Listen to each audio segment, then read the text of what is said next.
ఉత్తమ గతులుండవు.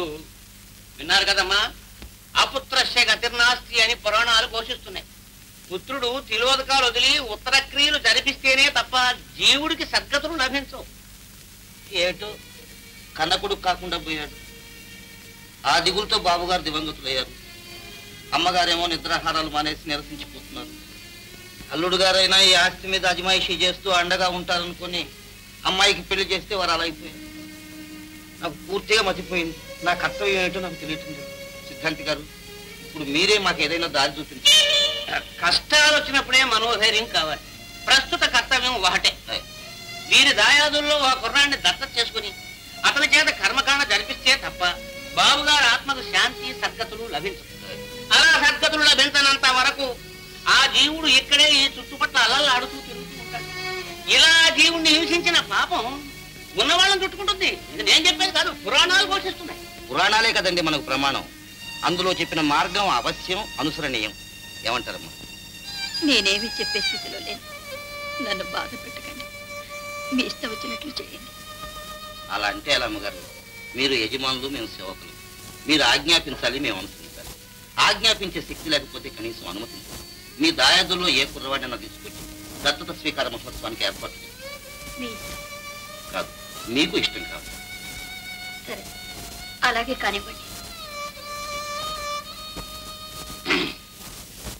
అంతటి నారద మహాముని పోయి బోడి పురాణం పని పూర్తయింది. నమస్కారం అండి కొదన్న గారు. ఎంత శుభవార్తిన్నాను. శాంతాదేవి గారు దత్తత స్వీకారానికి ఒప్పుకున్నారట. ఒప్పుకున్నారట అని ఎంత తేలిగ్గా సంతోషిస్తున్నారండి. అందుకు మేము పడ్డ శ్రమ, చేసిన కృషి ఏమైనా గుర్తిస్తున్నారా? మా సిద్ధాంతి గారి చేత అహోరాత్రులు పురాణ పారాయణం చేయించి పక్కన నేనుండి చెప్పిందే చెప్పి ఆమెను ఒప్పించేసరికి తల ప్రాణం తోక్కొచ్చింది అనుకోండి. అబ్బో, కోదండం గారు కార్చిన మొసల కన్నీరు ఏరులై వాగులై ప్రవహించింది. ఆ విషయం నాకు తెలియటండి. అనవసరంగా తొందరపడి సంతోషిస్తున్నారు.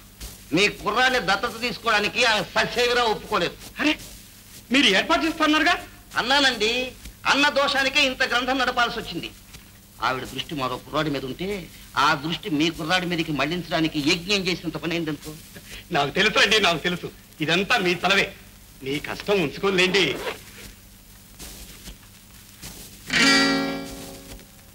ఏమిటిది? లంచం ఇస్తావా? ఎవరనుకుంటున్నావు నన్ను? డబ్బు కోసం ఇప్పుడంతా చేస్తూ అనుకుంటున్నావా? లక్షల ఆస్తి ఏ ఆటగాడి చేతిలో పడిందంటే 6 మాసాల్లో హార్ట్ కర్తంలాగా హరించుకుపోతుంది. ఏదో మీ కుర్రాడు బుద్ధిమంతుడు, గుణవంతుడు దగ్గర పెట్టుకుని పైకి తీసుకొచ్చి వాడి ప్రయోజకుని చేసి ఆస్తంతా కాపాడాలనుకుంటున్నాను. నాకెందుకే డబ్బు? నాకుంది ఒక కథ, ఒక ఆడపిల్ల. కోదండం గారు, మీరు కూడా ఒక అబ్బాయిని దత్తత చేసుకుంటే ఎందుకు? బతికుండగా తలకులు పెట్టాలిగా. నీ బోర్డు సలహాలు మానేసి చెప్పిన పని చేయి. వెళ్ళు. చెప్పాం ఈయన వస్తారని వారిని మెడబట్టి గంటల దగ్గర నుంచి కదలరు. నీకు పని జరగాలా? వెళ్ళు. ఇవ్వడం కూడా తెలియదు. ఎందుకు పనికొస్తారా మీరు? లంచం ఇవ్వడం అనేది ఒక కళ. లంచం పుచ్చుకునేవాడి కంటే ఇచ్చేవాడికి తెలివితేటలు ఎక్కువ ఉండాలి. ఆ సిద్ధాంతి గారు ఉండగా ఇస్తే వాడికి నేను వాట అయిపోద్దు. ఏదో మీరిద్దరు ఒకటే కదా అని. డబ్బు విషయంలో ఏ ఇద్దరు ఒకటి కాదు. బంధువులు గాని, స్నేహితులు గాని, ఆఖరకు ఒక తల్లి కడుపును పుట్టిన బిడ్డలైనా సరే డబ్బు విషయంలో ఎవరికి వాడే. ఇప్పుడు ఎంత? 5,000. ఇన్ని లక్షల ఆస్తి అప్పచెబుతుంటే 5,000 ఇచ్చేది. దత్తపురాడు మరో 10,000 ఇచ్చుకుంటాలేండి. ఆ తర్వాత పంగనామాలు పెడతాం. అమ్మమ్మమ్మ, అదేమన్నమాట అండి. పేరుకు మా అబ్బాయి దత్తుడైనా దత్తనం అంతా మీదే కదండి. ఆ నమ్మకంతో ఇదంతా చేస్తున్నా. దేనికైనా మంచిది మీ అబ్బాయి చేత, నీ చేత ముందుగానే కొన్ని కాగితాల మీద సంతకాలు చేయించుకోవాలి. మీ ఇష్టం వచ్చినట్టు చేయించండి, కానీ దత్తత మాత్రం ఆలస్యం కాకుండా చూడండి. ఆ విషయంలో మీకంటే నాకే ఎక్కువ తొందరగా ఉంది. అసలే ఆడది, అందులో చేదస్త్రాలు ఎప్పుడు బుద్ధిమాత్రమో చెప్పలేము. డబ్బు సరిగ్గా ఉంది.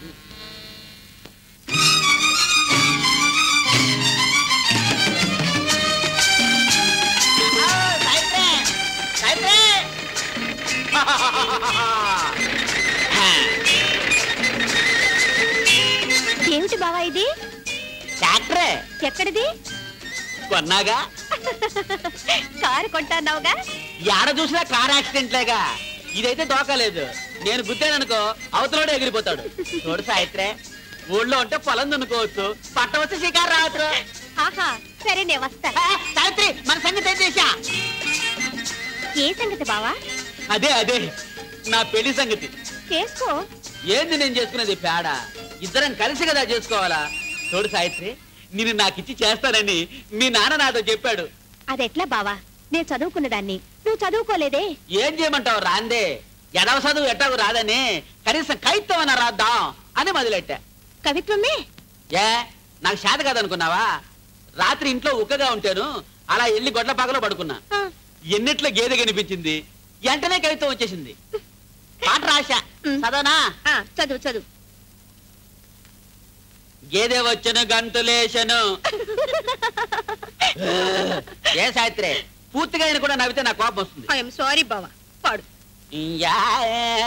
గేదె వచ్చను గంతులేశను, గంతులేసి గడ్డి మేసెను, మేసి మేసి పేడ వేసెను. బావా వెరీ గుడ్ బావా. ఏం బావా నువ్వు సినిమాలో పాటలు రాయకూడదు? అయినాగా రాశాను. వస్తా బావా. కొంచెం కొంచెం సావిత్రి, ఇరడానికి ప్రాప్తం ఉండాలా.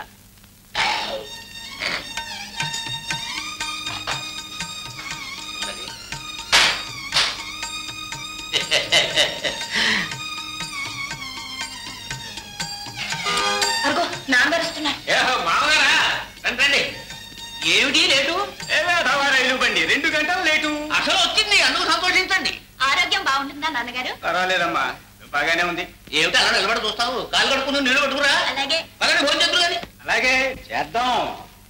ఏమిటి విశేషాలు? అమ్మాయి ఎలా ఉంటుంది? బానే ఉంటుంది, మధ్య మధ్య కాస్త చిరుకోపం అంతే. అది చిన్నప్పటి నుంచి అంతే. తల్లి చిన్నప్పుడే పోవటం వల్ల కొంచెం గారాబంగా పెంచాను. అది సరే గాని మరి మిగతా బ్యాలెన్స్ 500 రూపాయలు ఇస్తానండి మామగారు. భుజభుక్తి పోయే వరకు కాస్త ఆర్థికంగా ఇబ్బందిగా ఉంటుంది. మరి చాలా అవసరంగా ఉండి వచ్చాను. ఈసారి మటుకు ఒట్టి చేతులతో పంపొద్దు నన్ను. చూద్దాం, భోజనం.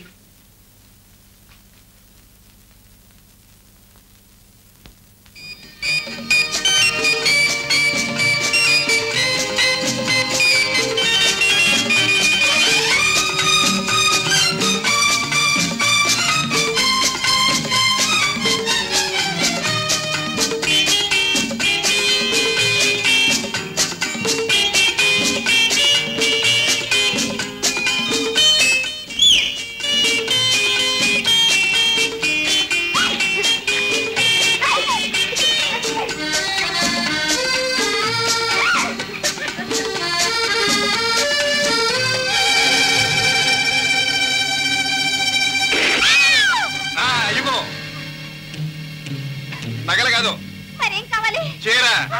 చీర విప్పు.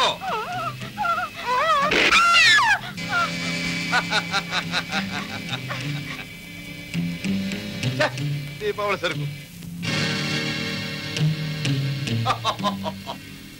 ఇప్పుడు ఎలా ఉంది? ఏమిటి అన్యాయం? నా చీర నాకు ఇచ్చే.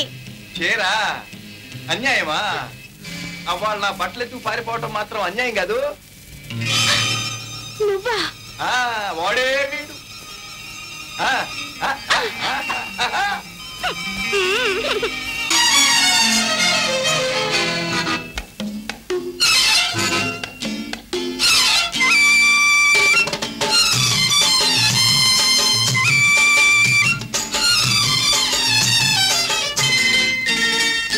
చీరలేని చిన్నదానా ఓ ఎవ్వ చిగురాకు వన్నెదానా, చిక్కావే నా చేతికి అమ్మ దొంగ, ఎట్టా నిన్నొదిలేది సామిరంగా. చీరలేని చిన్నదానా ఓ ఎవ్వ చిగురాకు వన్నెదానా, చిగురాకు వన్నెదానా. ఓహో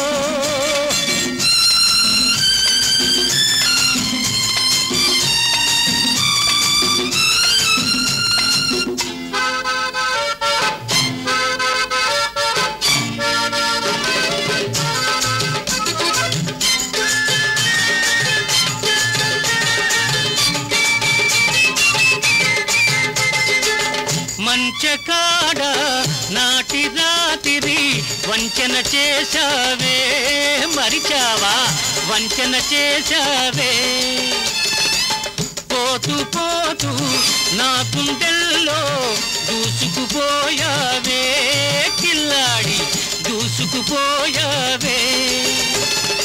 ఈ పూట నీ పైట నా చేత చిక్కింది,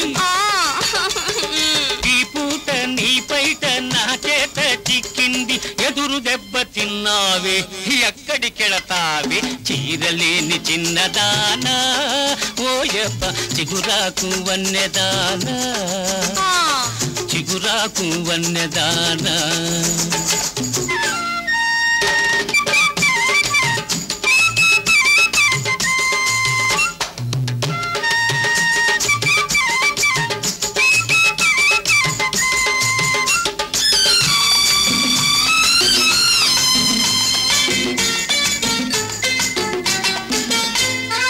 ఉబికే వయసు ఉసిగొలుపుతుంటే ఊరుకోగలనా దాచిన సొగసు దాదా అంటుంటే తట్టుకోగలనా నిలువెల్ల నీ వంపులు గిలిగిల్తలు పెడుతుంటే